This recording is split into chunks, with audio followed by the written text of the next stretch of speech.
Welcome to This Is Henderson, the official podcast of the Henderson Tourist Commission, where we break down all things Henderson happenings, history, and hotspots. This is Abby Dixon. And this is Ellie Keelan. And this is Henderson.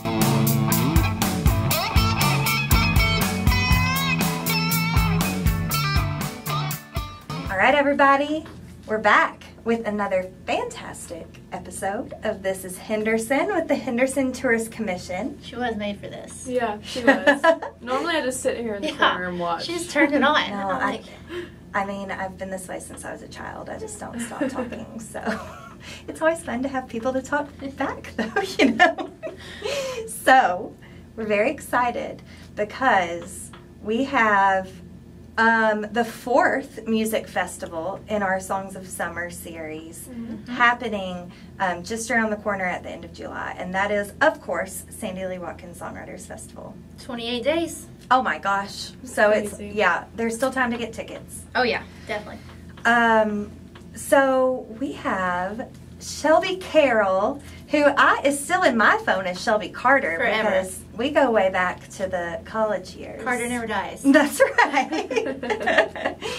So Shelbi is here. She's a volunteer with the Songwriters Festival. These people work so hard year-round to put on a great event, and she's going to kind of break down what we can expect this year. So before we get into that, Shelbi, will you tell us just a little bit about yourself? About me? Let's see. I am a realtor at FC Tucker Collier, your all's neighbor, just a stone's throw away. Yeah. And that is my day job. I am the co-chair of the Songfest. I am the proud mother of my little man, Shipley Owen. Shipley. And Keith is my husband, and I love living in Henderson. That's awesome. And you are a recruit like me, not Yes. born and bred. What's it called? Transplant? Transplant. Yes, we are. Yeah. Were you as nervous as I was? Yeah. I was very nervous. I thought I would always be Keith's wife. Yeah. But now he is Shelby's husband. Absolutely. And we love that for him and for you. Absolutely.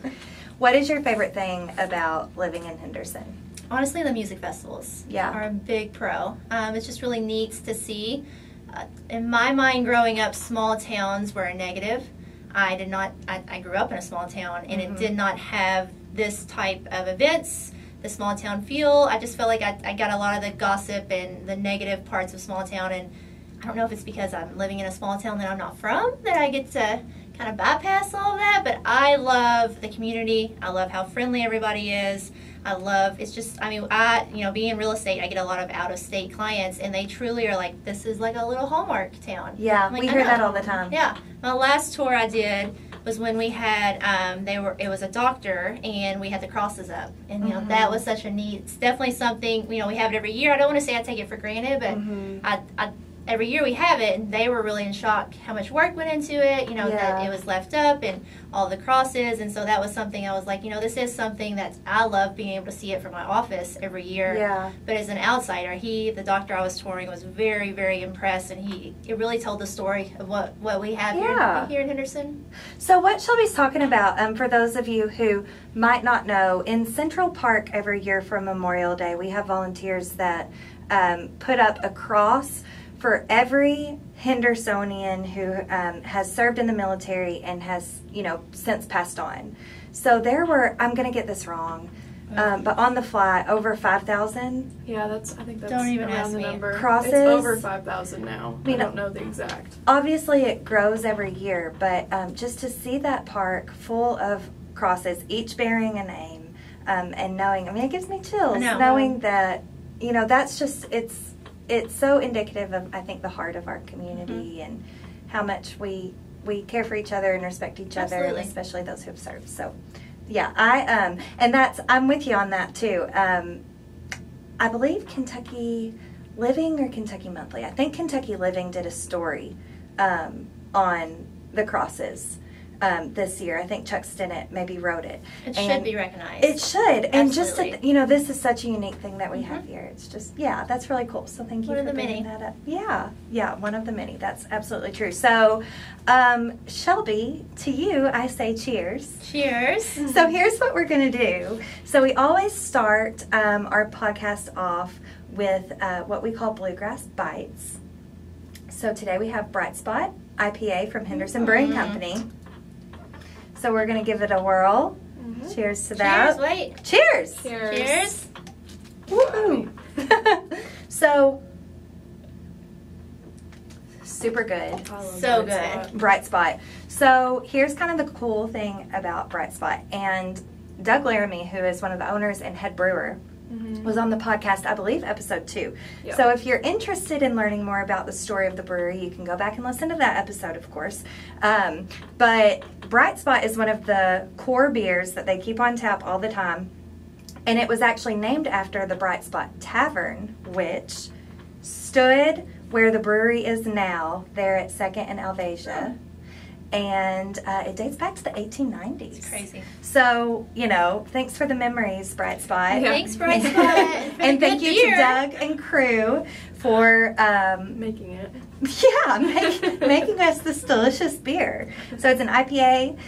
Like I said, it's always on draft, tap, however you say that, in the tap room at Henderson Brewing Company. Know that. Yeah, I think I am. It might be interchangeable. But also, you can get Bright Spot along with some other core beers from the brewery, Henderson Brewing Company, at local restaurants in Henderson. So that's always cool. So, another sip for me. I do love the way they collaborate like that. I know. I think it's really neat. We do that very well in Henderson. So, speaking of local restaurants, keeping it local events, let's just get right into it with the Songwriters Festival. So, we're in year 12? I think 13. It gets a little weird because 2020 made it cancel. That's right. So it is kind of hard to, it's like... And I'm relatively new. If Miss Susie was here, she would know without a doubt. But yeah, 13, I believe. 13 or 14. Give us a history lesson. So we have the Sandy Lee Watkins Songwriters Festival. What's it all about? How did it start? So it started, Susie Watkins in town, her husband was Sandy. That's who it's named after, Sandy Lee Watkins. When he unfortunately passed suddenly, he loved songwriters. He loves having them, entertaining them. So it wasn't a festival from what I've heard in the beginning. It just kind of started as they got to know some songwriters, invited them to town, and it just grew and kept growing and kept growing and kept growing to where now we have this wonderful 4-day festival. But really it was just, I think Susie wanted a way to honor him because it was such a shock and it was such a big, Sandy, from what I've heard wonderful stories about him. He was such a big presence in Henderson, and he had this draw. He just loved songwriters, this whole industry that I honestly didn't even know existed. You don't, a lot of times you don't think about songwriters, you only think about the artists. You just hear the song on the radio. Absolutely. I didn't even really ever think about it until I moved to Henderson, and before we even lived here, we would come to town. And I remember Keith loved it. Keith's mom and Susie are very good friends, so he grew up kind of loving it, and we would make a special trip to come in and see it. And basically what it is the people behind these hit songs on the radio, and it's completely nonprofits. Our motto at the Sandy Lee Song Fest, so Sandy's big saying was keep Henderson green. So very similar to what we were talking about, local restaurants collaborating. His whole thing is the way Henderson can grow and survive is to not leave town to go out to eat, to not leave town. Spend your money. Yes, we need to keep all the money here. And so that's why we always say, we want to keep Henderson green. So we also, all the proceeds that we make go back to Henderson County nonprofits. So that's wonderful. 100% nonprofit, all goes back to Henderson. And like I said, we're all about, as you can tell about our venues, the Elm and Rookies, we've rotated. We've got the Writers Workshop at Gatsby. We have after parties at Homer's, we have after parties at Rock House. We really try to focus on what he created years ago, which I feel like we're still doing today, with all the local collaboration of just keeping, we want the fans to go eat before at Rookies, at Hometown Roots, at Rock House before our shows. We want them to go to On Deck after our shows and spend their money there. So really, we just really want to keep Henderson thriving, keep the money in Henderson. But it is a very neat industry as far as some of these songwriters, the songs, they're very down to earth to me. Yeah. But the songs that they've written are pretty crazy. Like we have Grammy Award winners yes. coming, which is pretty cool. Okay, so far we've had Summerfest, we've had Porch Fest, and we've had the Blues Festival, of course. And all three of those are outdoors, especially thinking like Summerfest and Handy Fest. You have a big stage outside. You can bring your chair, your picnic blanket, hopefully a fan, because it might be a little toasty. This one, the vibe is totally different. So if I have never been to any sort of Songwriters Festival, can you kind of paint a picture with your words of what I should expect? And we're actually trying, and that was part of my role when I took a larger role into the Songfest, is to kind of change the perception. A lot of, especially young people, I mean, I get it, my friends are the same way. Heck, I was the same way back when I was visiting with Keith. I was like, so it's quiet, it's dark, like, why is he dragging me to town? And now you have like a 2-year-old and you're like, sounds great. To this concert. But as several, as you guys know, as I'm sure our listeners know, country music as a whole is changing. It's a lot. I know that's kind of a negative for some of our old school, our fans, but it's more upbeat. I mean, if anything, it's more poppy, and I know that's kind of, again, can be taken both ways, but we are trying to change, so we tend to concentrate on, we want to do all across the board ages. So on one show, we will target what we say, like our OGs, the people that have been with us for 13, 14 years, people that like that kind of slower, traditional country. Garth Brooks. Yes. And then we'll also pair it with what we hope to attract the younger crowd, which is the newer upbeats. A lot of these newer artists, the Songfest is not, if you want that, we will have that show for you. But we're focusing on variety. Like I said, we want to reach all across the board ages. So we might have a slower show, what we call more traditional playing, but then the other venue, I mean, they're asking the crowd to yell, they're interacting with the crowd, cool. There's lights going. I mean, it's definitely, that's one thing that we're trying to change, is the perception that, because I mean, I've had people be like, why do I want to be quiet? Let me tell you, before I joined the Songfest committee, I got shushed. I almost got kicked out. Keith Carroll and I almost got kicked out the year before.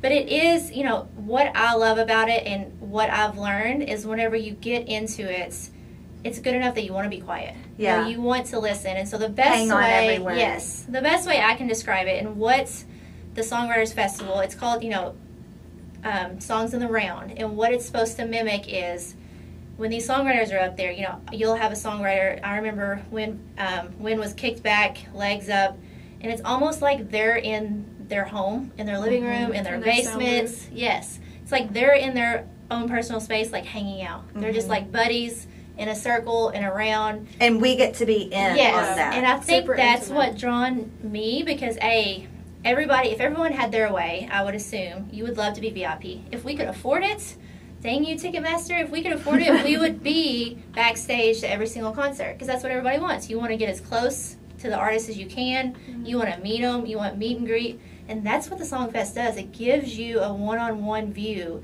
to this insight of this world. They're telling stories about Reba, about Garth Brooks, about Keith Urban. I mean, it's so personal. They're telling stories. I felt like you're just hanging out with them. It's just a Saturday night, and they're just, kicking it in their basement, kicking it in their back porch. That's what I really like about it, is the fact it's so intimate. That's what everybody wants. Everybody wants to feel like a VIP. And at the Songwriters Festival, you can feel like a VIP at every single one of our shows. That's pretty cool. That's very well said. I like that. So, how many songwriters can we expect this year? And if you could name drop some of those OGs, as you said, but also some of the new folks that are coming. Absolutely. So we have, this year's a little bit different. We've always done 2 shows every night.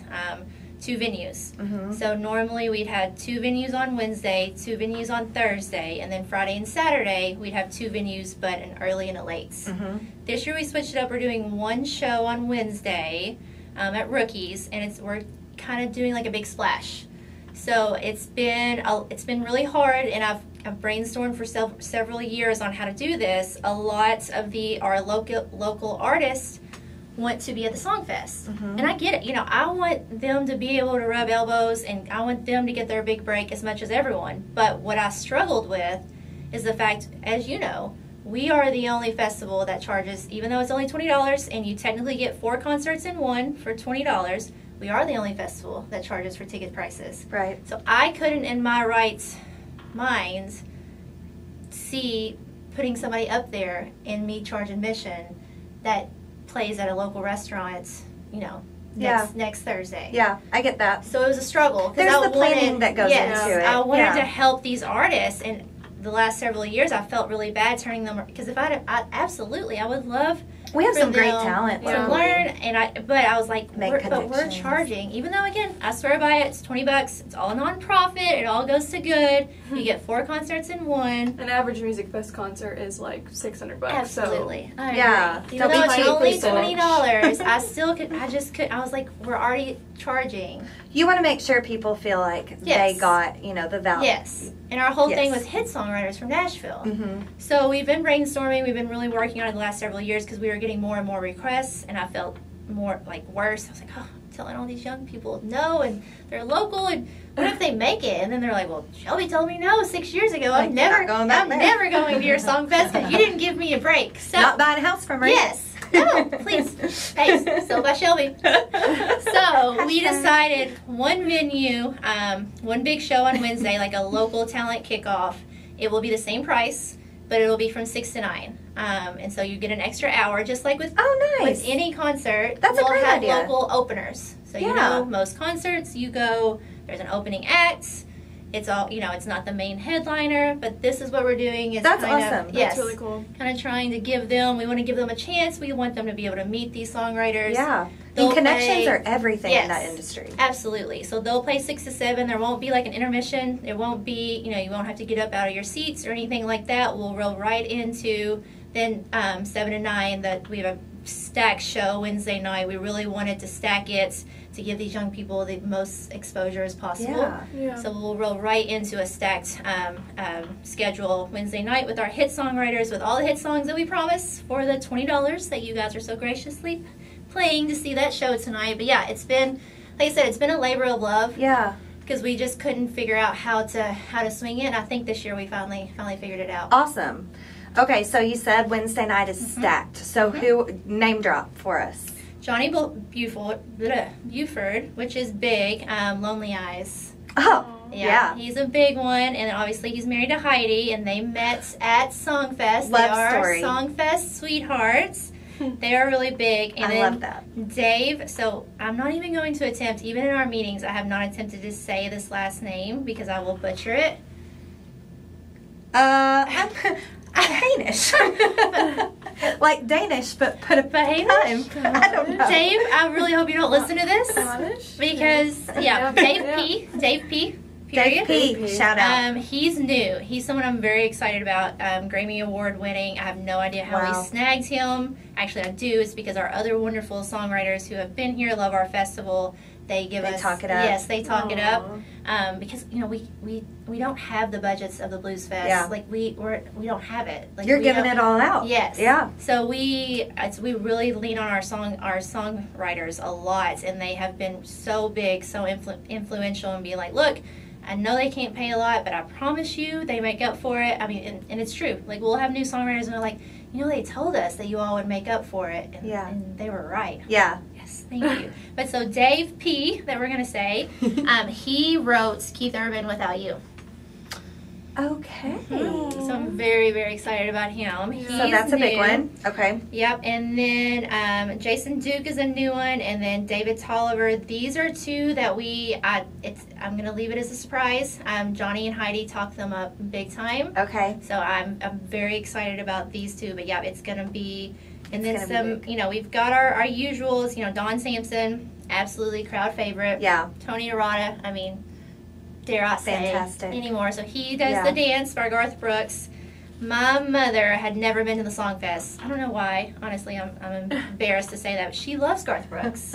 So last year, I convinced her because she came to town to babysit my little one, Shipley, obviously. And I just said, Mom, just humor me. Just, like, she brought Shipley. I was like, just come and watch Tony. Like, come and watch Tony. Well, you know, Shipley was in Rookie's restaurant while she was able to step in. He was with Keith's parents. She stepped in there with me. Just left him at the bar, right? Yeah, he was bellied up. Bellied up at the bar. All good. But Tony always ends the show with the dance. Yeah. And it was getting towards Shipley's bedtime, and I was getting nervous, and I was like, my mom's gonna have to leave, and she's not gonna be able to see the dance, and what am I gonna do? So I was like, you know what? I put in hours on this festival. I'm gonna call in a favor. I'm gonna pull some strings with the #1 legend of our song fest, but I'm gonna do it. I'm gonna do it. I got my mom here. I'm gonna do it. So I just walked up in the middle of the round and I was like, Tony, I'm so sorry, but is there any way you can play the dance and not play it last? And I would never ask if it wasn't very important. This situation. Yes. Yeah. And he did it. Aww. And he gave us a shout out, and my mother cried.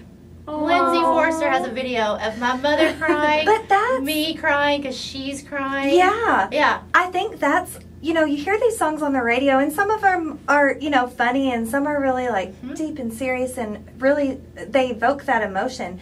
But nothing compares to seeing and hearing the person who actually wrote the song play it in person. Absolutely. Where you're interacting. It's not the same as just hearing it on the radio. Or even if you were at a concert, you know, at Bridgestone. It's not the same as it is in this setting. It was awesome. I mean, Lindsay has a video of us, because it was easily top 5 Songfest moments ever. It was a nervous wreck asking Tony, because I was like, this is like tapping. Like, just like with any artist, you know, they have their set list, everything prepared, and I'm going in mid-show. And I just went for it, and Tony's amazing. I actually wrote him a note afterwards, and he wrote me a note back. Oh, like, you have a pen pal. Oh, the note is on my office. That's awesome. Yeah, corkboard.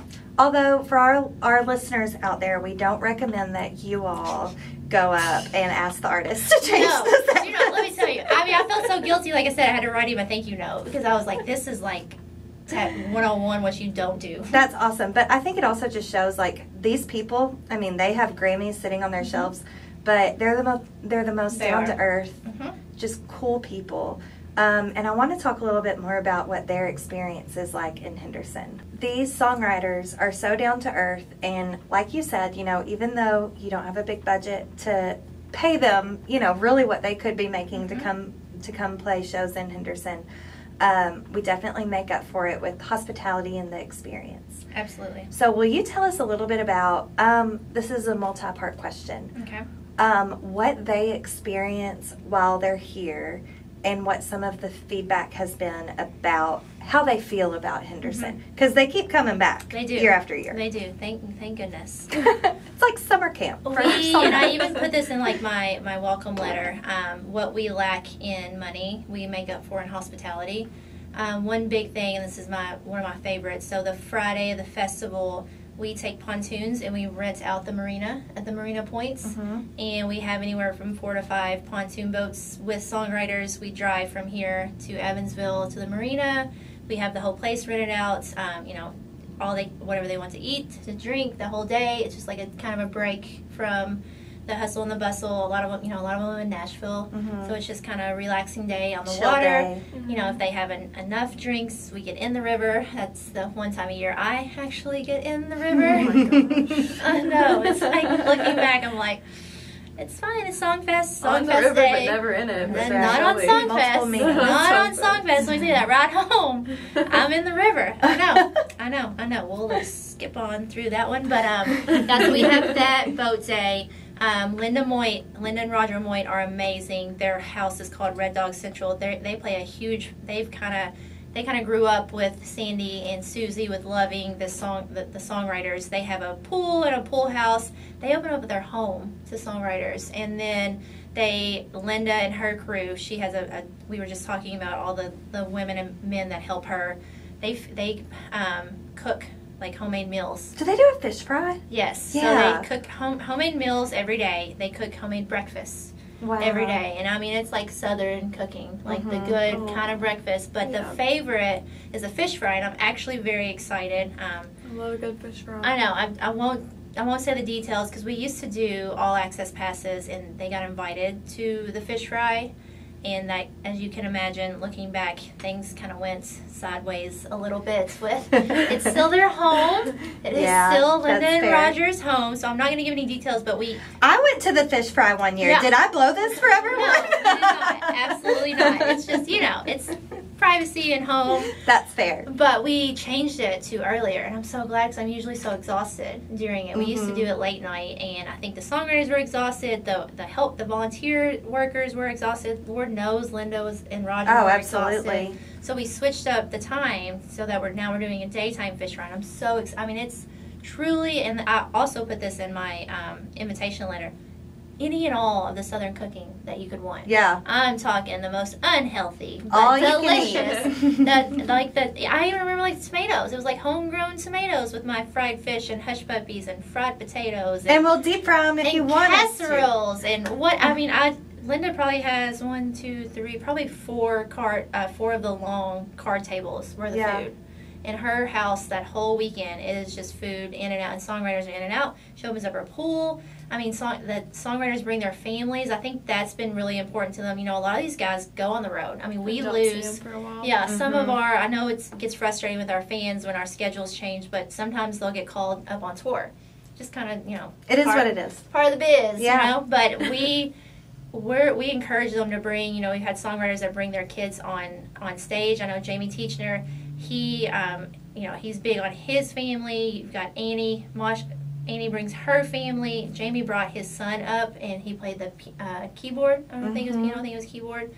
So I think for them, in an industry that is in a lot of bars, in a lot of 21 and over. Not family friendly necessarily. Not family friendly. They love that they can bring their family. They're comfortable. They get home cooked meals. They're not eating fast food every night. It really is just, we try to make it. Yes, we try to make it as comfortable. Summer camp. With air conditioning. Southern as possible. But the fish fry is my absolute favorite because, a lot of them, recently, with Johnny and Heidi moving to Florida especially, and Joey and Tanya Marshall getting a condo down in Florida, we have a lot of ties in Florida. So we have a lot of songwriters that come up from Florida. So, it wasn't as, a lot of them came from Nashville before, and kind of, I wouldn't say 50, but quite a few of our songwriters are traveling all the way from Florida. So we wanted to make it worth their while. And especially, Anthony Peebles, he's one of my favorite new songwriters. If you check him out this year, he absolutely blew me away last year. He's bringing his whole family, and I think, there's going to be 5 of them, and I think that's absolutely amazing. How many times can you go to a gig and that actually happens? And that's awesome. The family's, invited to go to the pool, or they're, invited to go to the fish fry. It's not like they have to stay in their hotel room, and we're actually getting, we have 6 cabins at Audubon, and his family will be there. So anybody that brings family, they get to have the cabin. Again, trying to focus on family-friendly, being comfortable. We're not just going to make them be in a box all weekend. You give them an experience, not just you're just part of our lineup. They really get to see the good of Henderson, and honestly, just the hospitality. That's what they all say. They say that so-and-so told us, and they said that the hospitality will be amazing, and they're like, they're begging to come back the next year. I'm like, that's amazing. Please come back. We're begging them because I'm always I just don't know if I can snag them. I'd love to have them. I'd be honored. They have, they wrote this, this, and this. They're big timers, and it's just, we've always said it. All it takes is one time. If they just come one time, it's not like it's us volunteers or the committee. It truly is Henderson. It's the whole community. Henderson as a whole. And I think we all have, our community. We all feel so much ownership over what we offer our visitors here. And I think that's one thing that really sets us apart. It's not just, the committee will take care of it. Everyone plays a role in the hospitality that our visitors feel. And I think that's a really special and unique thing about Henderson, for sure. Not just Roger and Linda. We have several host families that open up their homes to these songwriters.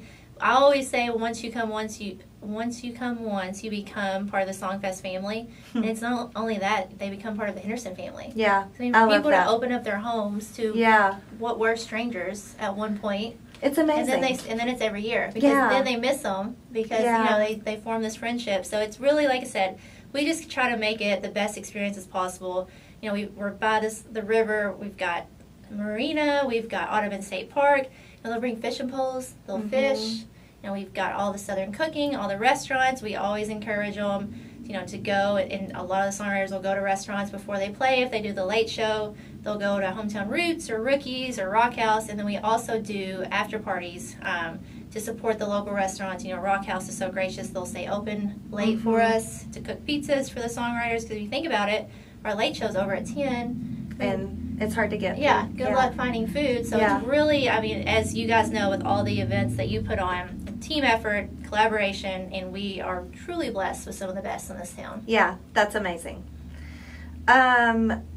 So what you said, they always are talking about like the hospitality they feel. Are there any specific conversations that you recall having with the songwriters that, they're just like blown away by what they've experienced in Henderson? Joe Bryson, he was new last year, and he was a favorite of mine. I was very excited about him, and he's young. A lot of the young group get a bad rap about not being appreciative. And afterwards, the Sunday after the Songfest, Johnny and Heidi played at the Marina. So I was able to kind of talk to a lot of the new songwriters and ask what their experience was. He said the same thing. He was just like, I wasn't really sure what to expect. I get invited to a lot of what I consider cooler areas. Charleston. I live in Nashville, Henderson, Kentucky. To him, did not quite seem as cool. But we're cool. He was like, I was, obviously. Slow your roll there, Bryson. Obviously, I'm trying to grow my audience, so definitely. He's like, I was blown away. He's just like, I've never played at a festival that took the time to, have boats and home cooked meals, and he was just like, I was just really, really shocked by you guys and he just felt like every decision there was a lot of time and consideration put into. Yeah. And that's what we want them. We don't ever want them leaving and being like, not that Henderson. I'm not going back there. Well, absolutely not. No. Yeah. And I do think, like Annie, one of my favorite, Annie was one of the ones that sold me from the get-go. Like this year, I was texting her, asking her, are you coming? Are you staying the night? Are you going back to see the family? And she was like, is Shipley going to be there? She didn't even care about me.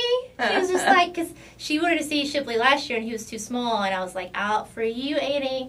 Shipley will come out. I will find. And she was like, I have to see Shipley, or, this friendship's awesome. off. That makes you feel good, too. Absolutely. Yeah. So, like, they feel as connected to us in Henderson as we do to them, and they are superstars coming into our community. So, okay, Ellie, as like someone in their early 20s who has moved back to Henderson recently, what makes you excited about the Songwriters Festival? Well, I haven't been in so long because I was in college and away. So I'm just excited to see how it's changed, and I love music, so I'm excited to see the dance is like really big in my family, so I'm excited to see. Ellie comes from a bit of a songwriter's family. Yeah? Kinda, yeah. Yeah. Ellie, write us a song right here on the spot. No. Don't put me, no, I'm good. No, but they were involved like in the early days, right? Yeah. Long before me. I'm a newbie. Yeah, Sandy and my grandpa were close friends, and Susie made me an Afghan when I was little. There you go. Thank you, Susie. Yeah, for the Afghan. Well, and I think, and Ellie has talked about this a little bit too, just, I think your dad helped kind of get things off the ground when he was at the park, whenever the I've heard stories like started. how Sandy and his friends would go down to Floribama and love the songwriters stuff there. Literally. Got inspiration for creating something like this. Yeah. So that's really cool to hear. Well, and this is just, I know, like, we could do like a blooper reel of me just saying this like podcast after podcast, but this is another event that is planned and run by volunteers, which is just so amazing. I mean, I think there are so many communities that would love to have events like the festivals that we have. And I think, again, it just shows so much about who we are as a community and the people it's a testament to, it is. Our culture as a small Right. Well, it's so funny. Every year I say I'm not doing it anymore. Like every single year. And then after it's over. Well, not even that. So especially now, now I'm a parent, jobs, things there's just so many excuses. Life is wild. And I'm not lying, you two. The first night is not even over, and I'm like, I'm coming back next year. Like last year, like Wednesday night, I was like, all right, I'm back. Like, it's just never, it's just so feel good. Yeah. And like I said, that's just part of it. You it's just incapacitating.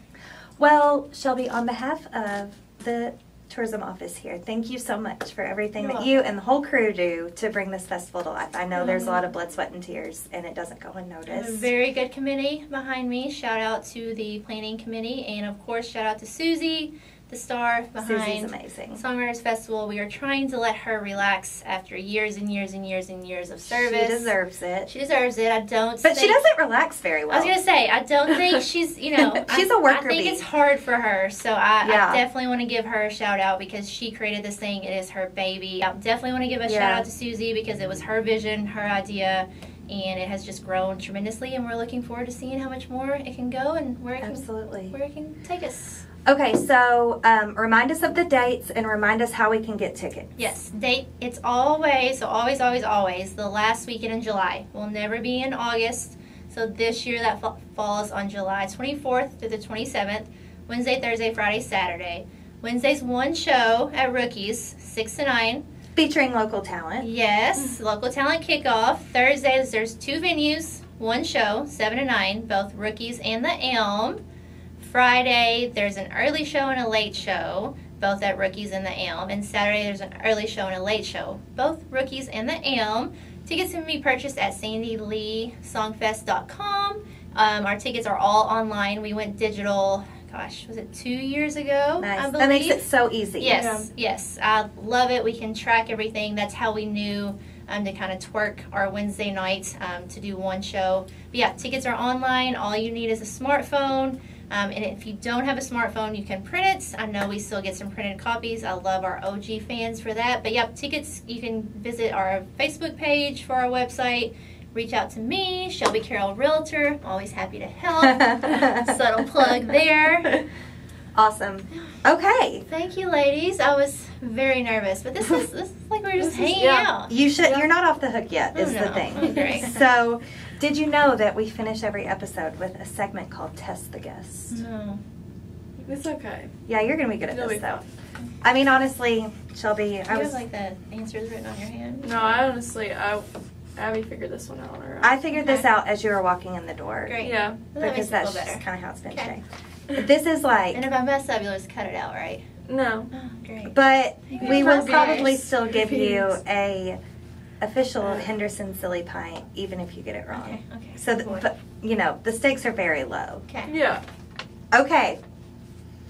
This is different than what we've done in the past, too. So, great. As you know, the Sandy Lee Watkins Songwriters Festival connects music enthusiasts with the songwriters who actually wrote the songs we sing along to on the radio. So 3 of the songs on your all's website that you really call attention to because they are hits are The Dance, sung by Garth Brooks, which you referenced earlier, Waitin' on a Woman, sung by Brad Paisley, and 5 O'Clock Somewhere, which really puts me in a great mood at the end of the day, sung by Alan Jackson, okay? So those are our 3 songs. Mm-hmm. Now I'm going to give you 3 songwriters. Actually, it's 4, but one is a duo, okay? And you're going to match the songwriter with the song. Okay. Okay, so our songs are The Dance, Waitin' on a Woman, and It's 5 O'Clock Somewhere. Yeah. What time zone are we in? What latitude is it? Okay. Yeah. Way to get it. Yeah, I will get it. That is without a doubt. Okay. That's staying in here. That's not getting cut. Okay, so we have Jim Moose Brown, who we interviewed last year, and he was like fantastic. So shout out to Moose Brown. Moose Brown, Tony Arata, and a duo that co-wrote one of these songs, Don Sampson and Wynn Varble. Okay, so The Dance. Tony. Okay. Correct. Yes. Yeah. Good job. Ding, ding, ding. Okay. Ding, ding, ding. Okay, Waitin' on a Woman. Jim. Moose. Nope. Dang it. That's okay. Try again. Who could it be? Who could it be? Damn Sampson. Don Sampson and Wynn Varble. Susie definitely wouldn't have missed that one. Okay. Now, 5 O'Clock Somewhere. Who do you think that is? Moose. Okay, great. Good job. Good job. Boo, I failed. It's okay. Nobody fails here. Abby doesn't let them. I don't let them. Ellie gives me stink eyes whenever I try to help our guests cheat, but I'm a competitive person. I'm not. I want you to succeed. You didn't tell me to brush up on my song history. Because I didn't have time. I just wrote the questions. And that's, you know what, I think this is just a testament to... You get lost in the moment. Yes, and there are so many... YouTube backtracking for me now. There's so many hit songs that you'll experience at the Songfest, and so many award-winning artists that it's hard to keep them all straight. It's too many, honestly. No, that's the way we're going to spin it. I'm here for it. Yeah, I mean... forget that I missed that one. You did great. Okay, everybody. Another great music festival in Henderson. Tickets are only $20 a session, which is honestly insane. All nonprofit. It's insane. Last Goes year back we to gave good causes. $17,000 back to Henderson nonprofits. Just remember that. It's incredible. So, all that being said, y'all come out to the Songfest, tell a friend, and we'll see you there. This is Henderson. Thanks, ladies. Damn, man.